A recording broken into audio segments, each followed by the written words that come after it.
Dear student, আমরা গত পর্বে কিন্তু দেখেছি যে আমাদের একটা হরিজেন্টাল লিস্ট কিভাবে তৈরি করব সেটা আমরা দেখেছি। তো কিভাবে আমরা তৈরি করেছিলাম সেটা আমরা একবার চেক করে নেব। দেখুন, একটা মেনু দিয়েছিলাম, ভিডিও দিয়েছিলাম, অডিও দিয়েছিলাম। এইভাবে আমরা একটা হরিজেন্টাল যে লিস্ট, আনওয়ার্ডার্ড লিস্ট, সেটা আমরা দেখেছিলাম কিভাবে তৈরি করে। তো এখানেই আমরা একটি আজকে বিভিন্ন প্রকারের যে মার্কগুলো ইউজ করছিলাম আমরা কোনো সময়, আহ, যেটা আনঅর্ডার্ডে, সেক্ষেত্রে আমরা বিভিন্ন প্রকার ড্রেস অর্ডার করেছি, ডটেড অর্ডার করেছি। তো আজকে আমরা দেখবো যে অর্ডারের কিছু মানে পদ্ধতি বা নিয়ম। তো সেক্ষেত্রে আমরা একটা টাইপ নামে যে অ্যাট্রিবিউটটি রয়েছে সেটি নিয়ে কিছু আজকে তোমাদেরকে শেখাবো। তা হচ্ছে অর্ডার্ড এইচটিএমএল লিস্ট। তো অর্ডার্ড এইচটিএমএল লিস্ট স্টার্ট করতে হলে ও এল দিয়ে আমাদেরকে ট্যাগ স্টার্ট করতে হবে, এবং প্রত্যেকটা আইটেম, লিস্ট আইটেমে আমাদেরকে এল আই বলে ট্যাগ ইউজ করতে হবে। তাহলে আমরা প্রথমত একটা অর্ডার্ড লিস্ট আমরা নিব। তো এখানে দেখুন আমাদের এ হচ্ছে আমাদের ইউএল। তো এটাকে আমরা ডিলিট করে দিতে পারি, অথবা আমরা একটা নতুন পেজ ওপেন করতে পারি। ওকে, তো নতুন পেজে আমাদেরকে সেই আগের এইচটিএমএল স্ট্রাকচারটা নিয়ে আসবো।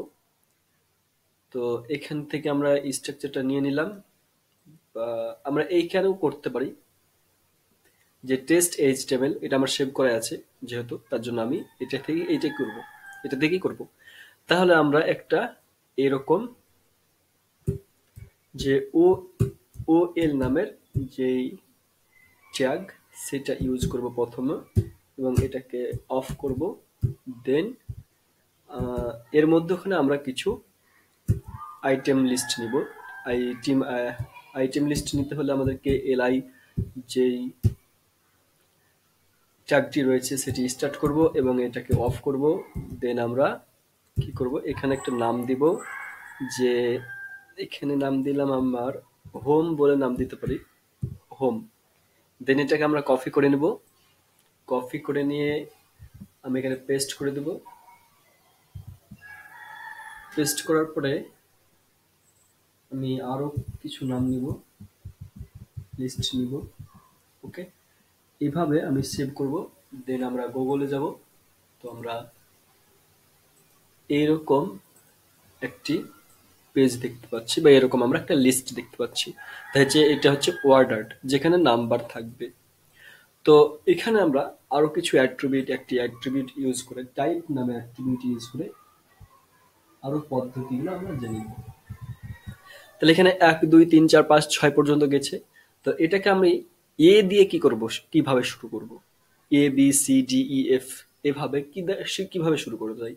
তাহলে আমরা এখানে আসব এবং এখানে টাইপ নামে অ্যাট্রিবিউটটি ইউজ করব। কোথায়, তা হচ্ছে ওএল অ্যাট্রিবিউটের।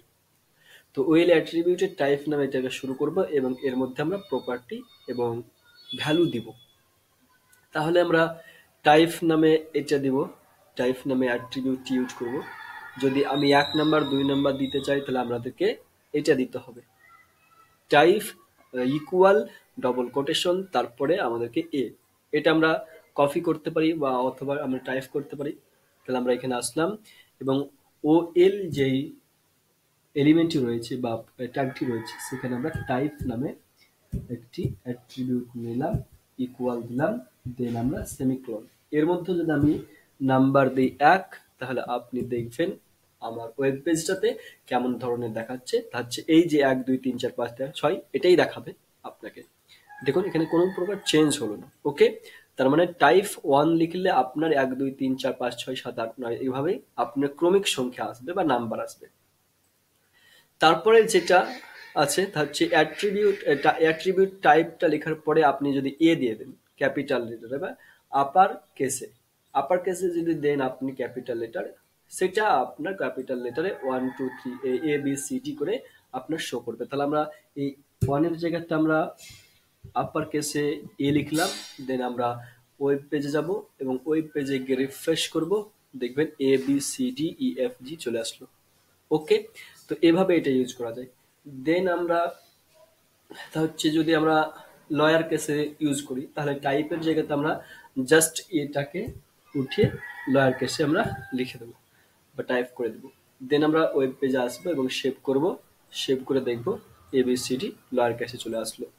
এইভাবে আমরা আরো কিছু অ্যাট্রিবিউট ইউজ করতে পারি। যে রোমান সংখ্যা কিভাবে ইউজ করব, তাহলে আমরা রোমান সংখ্যা যদি আপার কেসে করি তাহলে আমাদেরকে বড় যে হাতে মানে আপার কেসে এই আইটা আমরা উল্লেখ করে দেব। তাহলে কি হবে, যে এটা রোমান সংখ্যা বলে উল্লেখ হয়ে যাবে। দেন আমরা সেভ করব। আমরা ওয়েব পেজে যাব এবং আমরা রিফ্রেশ করব। দেখুন রোমান সংখ্যাতে চলে আসলো I 1 2 3 4 5 6 এভাবে। তারপরে আমরা যদি এটাকে লয়ার কেসে করতে চাই সেম, তাহলে আমাদেরকে লয়ার কেসেই আপনাকে আই চিহ্নটা দিতে হবে, আই লেটারটা। তাহলে আমাদের আই লেটারটা আই দেখাবে, মানে অর্থাৎ লয়ার কেসে আপনার যে রোমান সংখ্যা, রোমান নাম্বার ইত্যাদি দেখাবে। তাহলে আমরা রিফ্রেশ করব। দেখুন রোমান সংখ্যা এবং এটা লয়ার কেসে চলে আসলো। তো এভাবে আপনি বিভিন্ন লিস্টের যে টাইপটা ইউজ করতে পারেন।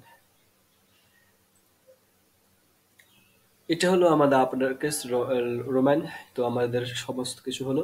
এবার আমরা কন্ট্রোল লিস্ট কাউন্টিংটা আমরা শিখবো। তাহলে এখানে by default an ordered list will start counting 1। তো 1 থেকে শুরু হয় আমাদের অর্ডার্ড লিস্টটি। যদি আমরা কি করতে চাই, এটা অন টু স্টার্ট করতে চাই কাউন্টিং গণনা ফ্রম স্পেসিফাইড নাম্বার, যদি আমরা স্পেসিফাইড নাম্বার থেকে শুরু করতে চাই তাহলে you can use the start attribute. তাহলে আমাদেরকে অ্যাট্রিবিউট, এই স্টার্ট অ্যাট্রিবিউটটা আমরা ইউজ করতে পারি। তাহলে আমরা যদি মনে করি যে আমাদের আহ, এই কফি যে লিস্ট আইটেম আছে সেগুলো আমাদের 50 থেকে শুরু হবে, 50, 51, 52, 53, 54 এভাবে যদি হয় তাহলে সেক্ষেত্রে আমরা স্টার্ট অ্যাট্রিবিউট ইউজ করতে পারি। তাহলে আমরা এখানে স্টার্ট অ্যাট্রিবিউট ইউজ করব, স্টার্ট অ্যাস অ্যাট্রিবিউট স্টার্ট। ওকে, তারপরে আমরা এখানে একটা কাউন্টিং যেখান থেকে আমি গণনা করব মনে করব সেটা সেখান থেকে শুরু করব। তাহলে আমরা যদি 50 থেকে দিই তাহলে 50 এখানে আমরা দিয়ে দেবো। এবার দেখবো আমাদের ওয়েব পেজে এসে আমরা রিফ্রেশ করব। দেখুন 50, 51, 52, 53, 54, 55।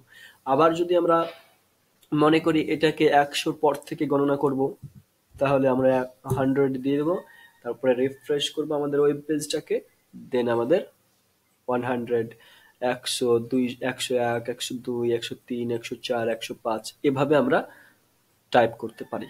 তো এই ধরনের আমাদেরকে এখানে একটা টাইপ নামের অ্যাট্রিবিউট শিখলাম এবং একটা স্টার্ট নামের অ্যাট্রিবিউট সম্পর্কে জানলাম। তো এছাড়া আমরা নেস্টেড HTML লিস্ট এটা ইত্যাদি বলে দিয়েছি, যে একটা লিস্টের মধ্যে আরেকটা আপনি লিস্ট তৈরি করতে পারেন, সেটা হচ্ছে নেস্টেড লিস্ট। তো আজকে এ পর্যন্ত, আগামী পর্বে দেখা যাবে। ধন্যবাদ।